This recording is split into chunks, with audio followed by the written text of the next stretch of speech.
Bienvenue dans cette nouvelle vidéo de Lexical Info. Lutte contre le terrorisme, le président d'Amiba à Barani. N'oubliez pas de vous abonner à Lexical Info juste en bas de cette vidéo. Ouagadougou, 11 juin 2022. Le président du Faso, Paul-Henri Sandaogo d'Amiba, chef suprême des forces armées nationales, a effectué, vendredi 10 juin 2022, une visite opérationnelle au détachement du groupe d'action rapide de surveillance et d'intervention, GARSI, à Barani dans la boucle du Moun. Accompagné d'une délégation de chefs militaires, le chef de l'État y est allé encourager et féliciter les éléments du détachement du GARSI qui ont vaillamment riposté à une attaque terroriste contre leur base. Nous sommes venus pour vous témoigner la reconnaissance de la nation à l'ensemble du personnel du détachement de Barani pour ce que vous avez fait hier, a soutenu le chef de l'État. En effet, le jeudi 9 juin dernier, les éléments de Barani ont neutralisé plusieurs dizaines de terroristes et capturé 3 autres au cours d'une attaque perpétrée contre leur détachement. Malheureusement, 4 gendarmes sont tombés et une dizaine de blessés enregistrés au cours des combats. Pour saluer la témérité et magnifier l'héroïsme des éléments, le président du Faso a décoré l'ensemble du personnel du détachement de Barani de la Croix du combattant. À cet effet, 5 gendarmes ont reçu symboliquement et séance tenante leur décoration.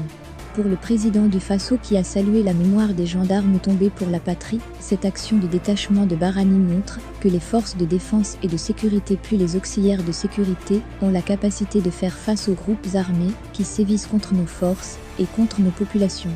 Pour ce faire, le président du Faso a souhaité que l'engagement des éléments de GARSI de Barani puisse contaminer l'ensemble des forces de défense et de sécurité dans la lutte contre le terrorisme. Car après le cap de la défense des positions, et il faudra qu'on aille les chercher pour leur montrer qu'en tout point de vue, nous sommes supérieurs à eux, a instruit le chef suprême des forces armées nationales.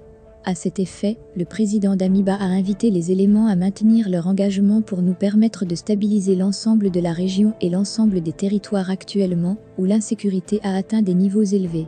À Barani, le président du Faso a réaffirmé la disposition de l'État au dialogue avec les groupes armés terroristes désireux de saisir la main tendue pour revenir à la raison.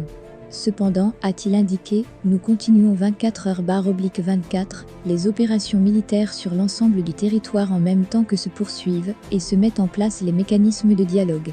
Avant de regagner Ouagadougou, le président du Faso a invité l'ensemble des éléments engagés sur le front de la lutte contre le terrorisme à rester focus sur la mission et à cultiver des relations empreintes de cordialité et d'intelligence avec les populations de la zone. Merci pour votre aimable attention et n'oubliez pas d'activer la cloche de notification pour recevoir les prochaines informations.